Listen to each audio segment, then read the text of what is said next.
I want to tell you, SECO is a not-for-profit electric cooperative.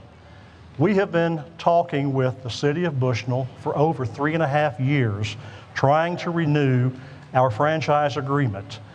We've tried everything you can do from a negotiation standpoint, and so far it hasn't done much. The negotiations, in our opinion, put at risk the city of Bushnell, the economic stability of your community, and the city's budget if in fact they follow through with this, what we think is a massive government takeover of your electric service. And most important to you, the city's buyout proposals. And frankly, the city has presented several different proposals, carry the clear potential to raise your electric rates. They're already quite high, and to force you, if you are a SECO member, to pay those dramatically higher Bushnell electric rates. Frankly, I find that unacceptable, and I suspect many of you do as well. If you look at the chart to my left, and I know it's sort of hard to see, but this is every municipally owned electric system in the state of Florida. These are their rates for 1,000 kilowatt hours, which is pretty much average usage for a home. The city of Bushnell is the absolute highest of every municipal system in the state of Florida. And then on the other chart, which some of you saw as you came in, we have graphed the average rate. Every co-op in the state, the average for 1,000 kilowatt hours is $130. For all the cities, $124. For the investor-owned utilities, $117, and our average is $120. By way of explanation, the investor-owned number is brought down a great deal by Florida Power and Light. They have a huge natural gas generating fleet, and their rates are very, very good. But if you look at the cities, 142, look at ours, 120. So that's part of what we're talking about, these much higher rates compared to what you're paying today if you're a member of ours. The disturbing thing, if you are a SECO member or if you're a City of Bushnell resident, until we finally went public, I suspect most of you were totally unaware that this was going on. As I said, we've tried for 3.5 years to negotiate with the City of Bushnell for a new franchise fee. That franchise fee generates $155,000 a year for the City of Bushnell, and they have to do absolutely nothing except cash the checks. You'll hear a lot about the buyout language that's in our current franchise agreement. That language is 30 to 35 years old. Years ago, it was required by state law in every franchise agreement to allow a city, if the utility that was serving them chose not to serve because it wasn't profitable, it gave the city a way out. We have 27 other franchise agreements. All of those have now taken out that buyout language. It's no longer legally required. The City of Bushnell is the only utility that's hanging on to that language, and that's what they're using to try to consider this power takeover. The residential rates are bad enough, but if you look at their commercial rates, we've provided those to every potentially affected business. The differential between our commercial rate and theirs is frankly staggering. And the troubling thing is, to date, we have heard nothing from either the mayor or the city manager to explain why there is such a differential. That's the rate issue. Let's talk about a history of where we got to by now. If you look at the map to my immediate right, those areas represent territory that has been annexed by the City of Bushnell. This yellow area is essentially their current electric system service area, roughly 900 customers, I think. I'm not a city planner. I don't claim to be, I don't really want to be. But that annexation pattern doesn't make an awful lot of sense to me. The only thing that I can see from some of that jigsaw puzzle, the annexation pattern does allow them to connect to their city authorized landfill. No pun intended, but the city has been all over the map with their negotiations. The first proposal came back in May of 2012, and they identified 14 areas they thought we should transfer to them. We objected, countered with 3 small areas that were contiguous to the city's electric system that appeared to make some sense. But if you look at the areas in red, all of that is what they said they wanted. We offered 3 small. They didn't take them. They wanted more. Then in June of last year, the city proposed again buying the entire service area of ours within their city limits.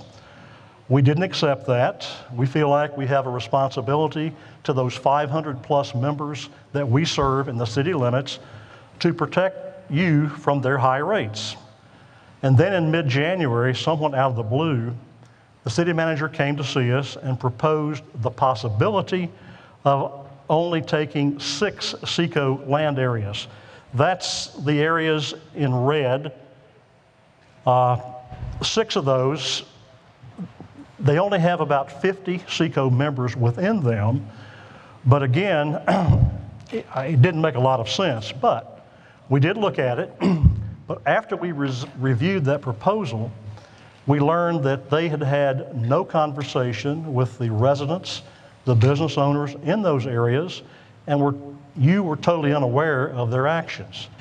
So we met with a number of you, showed what they had in mind, and many of you pretty much begged us to protect your interest, to keep you from those high rates, and from your perspective, the possible devaluation of your land. If that land is served by a high-cost utility, the chances of developing that sort of diminish. Well, after the city manager became aware that we had discussed their proposal with a number of you, he pledged at a council meeting to provide you questions and answers, facts and figures on why it was a good thing for you and the city. I have to tell you, we waited very patiently because we have been looking for that information for over 3.5 years. From my perspective, we run a business. It is absolutely ludicrous to plan to take over that much territory without doing the financial analysis on the front end. We certainly wouldn't do that. Nevertheless, that's what they said. And then, I guess, the ultimate irony, last week, the city manager posted a request for proposals for consultants to study the feasibility of expanding the Bushnell electric system. I frankly think he's about 3.5 to 4 years late with that, but anyway, it's out there. So whether it's 6 areas, 14 areas, or the entire SECO territory within Bushnell, the city is negotiating for that territory without citizen input, without financial data to validate their proposals. To date, the city has not produced a cost analysis on A, acquiring the system, and B, maintaining it and supporting the debt that would go with it. If you look at that map, either one of them, for the city of Bushnell to run service to here or over to here or over to there is going to be extremely expensive. The facilities we have there are part of our integrated system. They're not for sale. They will have to build from that central yellow hub to those distant directions. So the cost to do that on the front end is very expensive, and then the cost to maintain it is quite expensive.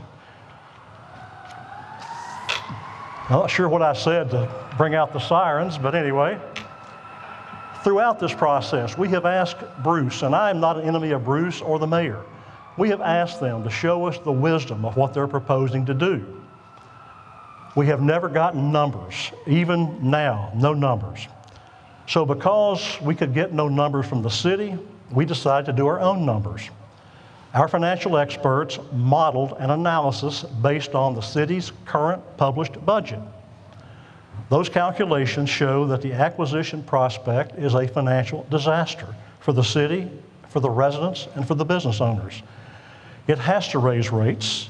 It will severely impact the city's finances, and in our opinion, may degrade the service quality to those distant locations. And I want to make it perfectly clear because I've been accused of downgrading the city's electric service. I make no comment on the quality of the city's current electric system.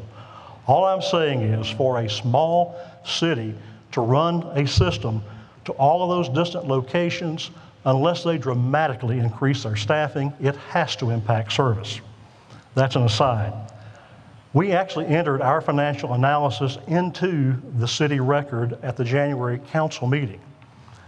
I will confess, it may not be perfect because we had to rely on publicly available data, but at least we did crunch the numbers, and there is, from our perspective, a negative impact on the city.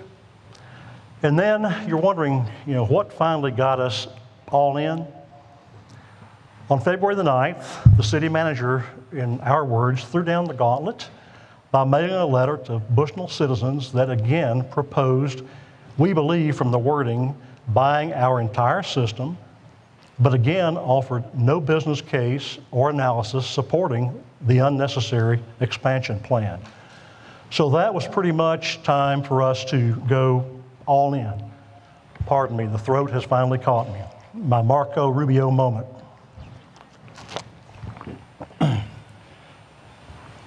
So we did, and we responded to Mr. Hickle's letter. But I guess an even more alarming fact, we've been told by some of you that when you call City Hall after getting our mail out, you were told that the city planned to, quote, commandeer, end quote, SECO's infrastructure and would not have to pay for it. Without question, that is absolutely absurd.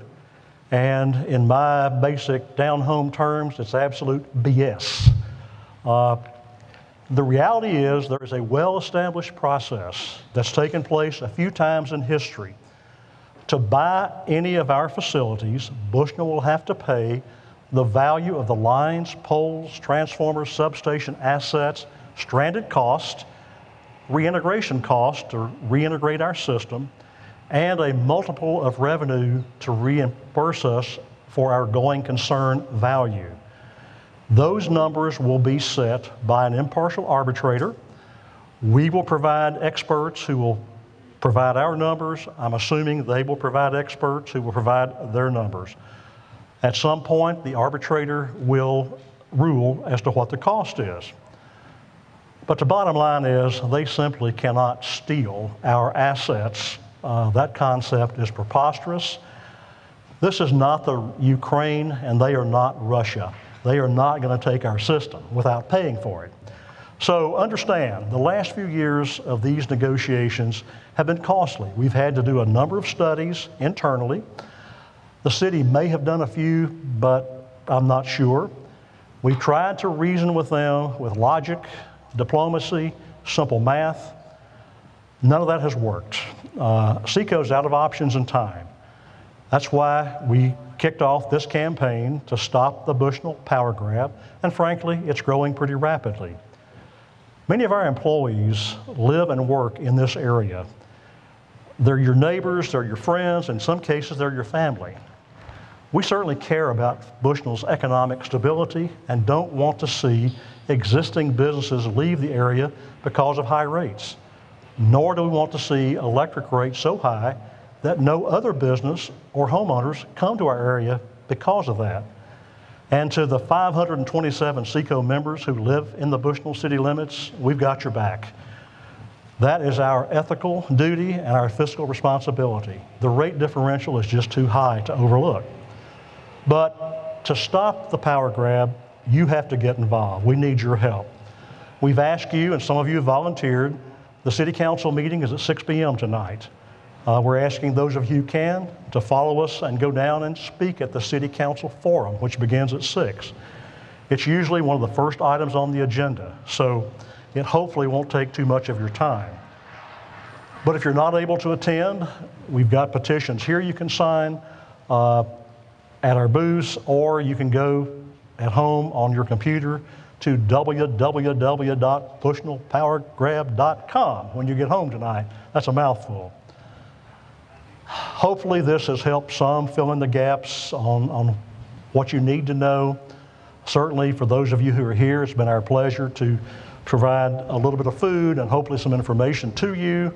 I would like to ask you to help me give hands to the employees who put all this together for us.